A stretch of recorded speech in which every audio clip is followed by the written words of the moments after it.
لہٰذا یہ کائنات دنیا تصورات ورلڈ آف آئیڈیاز ہے۔ نمبر 3، جو کچھ اوپر کہا گیا ہے وہ در حقیقت انسانی تصورات کے متعلق ہے، یعنی یہاں کوئی تصور اپنی مکمل حالت میں نہیں ہے، ہر تصور نامکمل ہے، اس لیے اس میں حیران تغیرات واقع ہوتے رہتے ہیں۔ نمبر 4، زمانہ سلف میں اشیاء اور تصورات کو جامد تسلیم کیا جاتا تھا، اس لیے ان کے لیے منطق لاجک کی روح سے گفتگو کی جاتی تھی۔ اس انداز منطق میں صغرا اور کبرا دونوں مستقل ہوتے تھے اور اس سے مستقل نتیجہ مرتب کر لیا جاتا تھا، لیکن اس حقیقت کے پیش نظر کہ یہاں کوئی شے مستقل اور جامد ہے ہی نہیں، یہ ماضی کا اسلوب منطق بالکل بیکار ہو جاتا ہے، اس کی جگہ اب نیا منطق آنا چاہیے۔ اس نئی منطق کا نام ہیگل کی اصطلاح میں جدلیت ڈائی الیکٹک ہے۔ اس میں صغرا کی جگہ تھیسس ہے اور کبرا کی جگہ اینٹی تھیسس اور نتیجہ مستخرجہ کی جگہ سینتھیسس کی اصطلاح استعمال ہوتی ہے۔ نمبر 5، ایک تصور اپنی ناتمام حالت میں سامنے آتا ہے، اسے تھیسس کہتے ہیں، لیکن اس تصور کی ناتمامیت کو پورا کرنے کے لیے اسی تصور میں سے ایک دوسرا تصور وجود کوش ہوتا ہے جو پہلے تصور کی ضد ہوتا ہے، اسے اینٹی تھیسس کہا جاتا ہے۔ ان دونوں تصورات کی باہمی کشمکش جنگ و جدل سے ایک تیسرا تصور پیدا ہوتا ہے جسے سائنتھیسس کہتے ہیں۔ پہلے دو تصورات کی باہمی کشمکش کے نتیجے میں پیدا ہونے والا یہ تیسرا تصور پہلے دونوں تصورات سے الگ ہوتا ہے، جس میں پہلے دونوں تصورات کے محاسن موجود ہوتے ہیں، اور اس لحاظ سے اس تیسرے تصور کا مقام پہلے دونوں تصورات سے بلند ہوتا ہے، لیکن یہ تصور پھر بھی ناتمام ہوتا ہے۔ اب یہ تیسرا ناتمام تصور پھر سے تھیسس بن جاتا ہے، اسی سے پھر سے ایک اینٹی تھیسس پیدا ہوتا ہے، اور تھیسس اور اینٹی تھیسس دونوں کی باہمی کشمکش یعنی باہمی جدلیت ایک نئے سائنتھیسس کی تخلیق کا موجب بن جاتے ہیں۔ کائنات میں ارتقاء اسی انداز سے جاری و ساری ہے، ازداد کی کشمکش سے ارتقاء۔ نمبر 6، یہ ارتقائی سلسلہ بلندیوں کی طرف جا رہا ہوتا ہے تاکہ ایک دن اس کشمکش مسلسل اور پیکار غیر منقطع سے ایک مکمل تصور کی نمود ہوگی، اسے عالمگیر تصور یونیورسل آئیڈیا یا مطلق تصور ایبسولوٹ آئیڈیا کہا جائے گا۔ در حقیقت یہ تمام جنگ و پیکار محض اس لیے ہے کہ عالمگیر یا مطلق تصور اس طریقے سے تکمیل خواہش سیلف ریئلائزیشن چاہتا ہے۔ اس جدلی ارتقاء سے تصور کی مضمر ممکنات بتدریج مشہود ہوتی چلی جاتی ہیں، اور تصور کی مکمل مشہودیت کا نام ذات تصور کی نمود ہے۔ اسی کو ہیگل روح کائنات ورلڈ سپرٹ بھی کہتا ہے۔ نمبر 7، کوئی تصور مجرد شکل میں سامنے نہیں آ سکتا، تصورات ہمیشہ انسانی جد و جہد کے پیکر میں مشہود ہوتے ہیں، اسی جد و جہد کو انسانی تہذیب کہا جاتا ہے۔ سطور بالا میں جس چیز کو جدلی ارتقاء کہا گیا ہے وہ اپنے لباس مجاز میں انسانی تہذیب کی کشمکش پہم ہے۔ ایک ناتمام تہذیب سے ایک نئی تہذیب ابھرتی ہے جو اس کی ضد ہوتی ہے، ان دونوں کی کشمکش سے ایک تیسری تہذیب منشأ صعود پر آتی ہے جو پہلی دونوں تہذیبوں کے محاسن کو اپنے دامن میں لیے ہوتی ہے، اور سابقہ دونوں تہذیبوں کے مضمومات الگ ہو گئے ہوتے ہیں۔ پھر یہ نئی اور ناتمام تہذیب اس پیکار کی کشمکش کی اگلی کڑی بن جاتی ہے۔ یہ سلسلہ اسی طرح چلا آتا ہے اور اسی طرح جاری رہے گا تاکہ دنیا پر وہ آخری تہذیب چھا جائے گی جو روح کائنات کی مکمل نمود کا پیکر ہوگی۔ یہ ہے ہیگل کے نظریہ کے مطابق شاہراہ زمانہ پر روح کائنات کی داستان سفر۔ اس سارے نظریے کو محض الفاظ میں ٹرائل اینڈ ایرر کا سفر بھی کہا جا سکتا ہے، دوسروں کی ضروریات پوری کرنے کے لیے قرآنی جذبہ محرکہ۔ انسان کے اندر جسم کے علاوہ ایک اور شے ہے جسے ذات یا میں یا خودی یا پرسنالٹی کہتے ہیں۔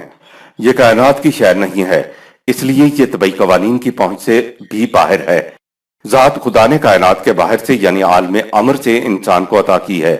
طبعی جسم انسانی اسی کائنات کی شے ہے، اسی لیے اس کی نشو و نما طبعی قوانین کے تحت ہوتی ہے۔ جبکہ ذات عالم امر کی شے ہونے کی وجہ سے اس کی نشو و نما ان قوانین کے تحت ہوتی ہے جو عالم امر میں خاص طور پر انسان کے لیے بنائے گئے ہیں، جو اب قرآن کریم کے اندر محفوظ ہیں۔ یہ قوانین خدا نے وہی بذریعہ انبیاء انسانوں کو دیے ہیں، جو اب قیامت تک کے لیے قرآن کریم میں محفوظ ہیں۔ ان اصول و قوانین کو مستقل اقدار بھی کہا جاتا ہے، لہذا طبعی وسائل اور انسان کی غیر طبعی صلاحیتیں جب خدا کی ملکیت ہیں تو ان سے فائدہ اٹھانے کے لیے بھی خدا یعنی مالک کے قوانین کی حدود میں رہ کر فائدہ اٹھایا جائے گا۔ قوانین خداوندی کی اطاعت کرنے سے انسانی ذات کی نشو و نما ہوتی چلی جاتی ہے۔ چونکہ زندگی محض دنیاوی زندگی نہیں ہے، مرنے کے بعد اخروی زندگی بھی ہے، تو جسم انسانی تو اس طبعی دنیا میں منتشر ہو جائے گا، جبکہ ذات جو اس کائنات کی شے نہیں ہے وہ چاہے نشو و نما یافتہ ہو یا غیر نشو و نما یافتہ، اس عالم میں چلی جائے گی جو خدا نے اس کے لیے مقرر کیا ہوا ہے۔ اسی مقرر کردہ عالم کو ہم اخروی دنیا کہتے ہیں، جس کا عالم خلق میں رہتے ہوئے ہمیں کوئی شعور نہیں ہے۔ مسلمان یہ یقین رکھتا ہے کہ اخروی زندگی بھی ہے اور اس میں نشو و نما یافتہ ذاتیں ہی اگلے ارتقائی مراحل طے کر سکیں گی، اور غیر نشو و نما ذاتیں اگلے ارتقائی مراحل طے کرنے سے رک جائیں گی۔ شعور کے تیز ہو جانے کے سبب رک جانے والی ذاتیں اپنے رکنے پر دل گرفتہ ہوں گی اور شدید عذاب میں ہوں گی۔ اس ایمان پر جب عقل انسانی مطمئن ہو جاتی ہے تو قوانین خداوندی کے مطابق زندگی بسر کرنے میں خود اس کا اپنا فائدہ اس انداز میں سامنے آتا ہے کہ میری اخروی زندگی بڑی خوشگوار گزرے گی، تو عقل بے باک یا عقل خود بھی وحی کی روشنی میں عقل جہاں بھی بن جاتی ہے۔ انسان قوانین خداوندی کے مطابق دوسروں کی کمیاں اور ناہمواریاں پوری کرنے کے لیے جس قدر جان مار کے محنت کرتا ہے، اسی قدر اس کی ذات کی نشو و نما ہوتی چلی جاتی ہے۔ اپنی ذات کی نشو و نما کا یہ ہے وہ جذبہ محرکہ جو مارکس، لینن اور ماؤ زیتونگ کو نہ مل سکا۔ قرآن کے معاشی نظام کی بنیاد اس ایمان پر ہے کہ خدا کی عطا کردہ نعمہ میری اپنی نہیں ہے، خدا کی عطا کردہ ہیں، لہٰذا ان سے فائدہ خدا کے قوانین کے مطابق ہی اٹھایا جا سکتا ہے جس کی یہ اشیاء ملکیت ہیں۔ آیت نمبر 54۔ ثم إذا كشف الضر عنكم إذا فريق منكم بربهم يشركون۔ لیکن جب مصیبت دور ہو جاتی ہے تو سب نہیں بلکہ ایک گروہ خدا کے نظام ربوبیت میں اوروں کے قوانین کو بھی شریک کر لیتا ہے۔ اور فامن اللہ سورہ 16 آیت نمبر 53 کو بھول کر کہتا ہے کہ اسے میں دوسروں کو کیوں دوں۔ آیت نمبر 55۔ لِيَكْفُرُوا بِمَا آتَيْنَاهُمْ فَتَمَتَّعُوا فَسَوْفَ تَعْلَمُونَ۔ شرک یہ ہے کہ جو کچھ قوانین خداوندی کی روح سے ملا ہے اسے دبا اور چھپا کر رکھا جائے۔ تم اپنی اس سرمایہ دارانہ روش سے کچھ دنوں کے لیے فائدہ اٹھا لو، بہت جلد فاضلہ روکنے کا نتیجہ تمہارے سامنے آ جائے گا۔ کفر کے معنی چھپا کے رکھنا اور انکار کرنا ہوتا ہے، یعنی ایسی ذہنیت والے فامن اللہ سورہ 16 آیت نمبر 53 کا انکار کرتے ہیں۔ فامن اللہ خدا پر ایمان ہے تو توحید ہے، یہ ماننا کہ میری صلاحیتیں اور یہ وسائل رزق خدا کا عطیہ ہے۔ فتمتعوا سورہ 16 آیت نمبر 55۔ پس تم ان سے فائدہ اٹھاؤ، یعنی وسائل رزق کو دبا اور چھپا کر نہ رکھو۔ یہ سمجھنا کہ یہ خدا کا عطیہ نہیں ہے، اس کا دیا ہوا نہیں ہے، یہ شرک ہوتا ہے۔ تمام کی تمام نعمتیں، صلاحیتیں، وسائل رزق اور خارجی کائنات سب فامن اللہ ہیں۔ قرآن کے معاشی نظام کی بنیاد اس ایمان پر ہے کہ خدا کی عطا کردہ نعمات میری اپنی نہیں ہیں، اور یہ کہ فامن اللہ سے فائدہ خدا کے قوانین کے مطابق ہی اٹھایا جا سکتا ہے۔ صدق اللہ العظیم۔